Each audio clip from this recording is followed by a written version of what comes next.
Alors, vous savez que je suis parti en campagne en croisade contre la philosophie. La philosophie que j'associerais au mythe de la caverne, quelque part. C'est-à-dire, dans une caverne, on ne voit pas grand-chose. Et donc, on ne peut pas se fier à sa vue. C'est pour ça, d'ailleurs, que toute l'histoire du mythe de la caverne, chez Platon, etc., c'est le fait que quelqu'un soit sorti hors de la caverne et donc ait une autre visibilité. Par conséquent, la philosophie, c'est un petit peu le monde des aveugles, en fin de compte.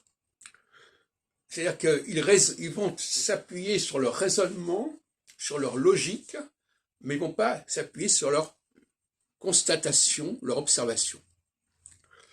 Le philosophe se refuse à observer les choses.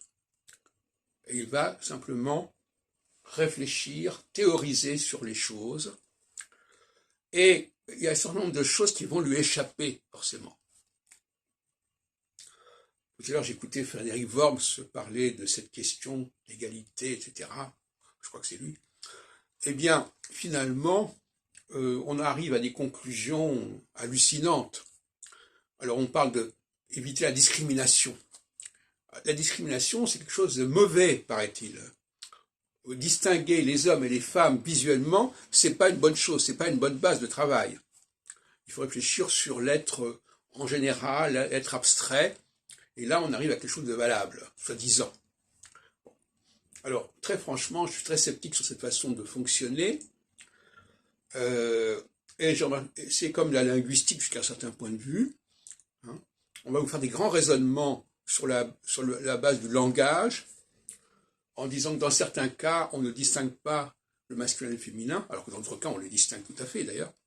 Mais on va s'appuyer sur certains points pour justement valider la thèse d'une théorie du genre. Et alors à ce sujet, j'ai écouté tout à l'heure une émission aussi, je ne me souviens plus sur quelle chaîne, sur la question des réussites au niveau des sciences entre les hommes et les femmes. Alors on nous donne des exemples chez les jeunes, disons chez des gens qui ont une vingtaine d'années. Je pense qu'à ce niveau-là, c'est pas très concluant. Hein. Les différences se renforcent et se creusent beaucoup plus tard, enfin plus tard en tout cas. Et donc, prendre des exemples à un niveau où cette différence n'est pas majeure, c'est une plaisanterie. La question n'est pas de savoir si les femmes sont capables de faire un minimum sur tel et tel plan. La question est de savoir si elles arrivent à un maximum. C'est tout le problème, toute la différence est là. Alors, au lieu de parler du minimum, on ferait mieux parler du maximum, parce qu'au niveau du minimum, on va parler des moyennes. Alors, en moyenne, les hommes et les femmes, c'est pas la question des moyennes. La question, c'est l'excellence.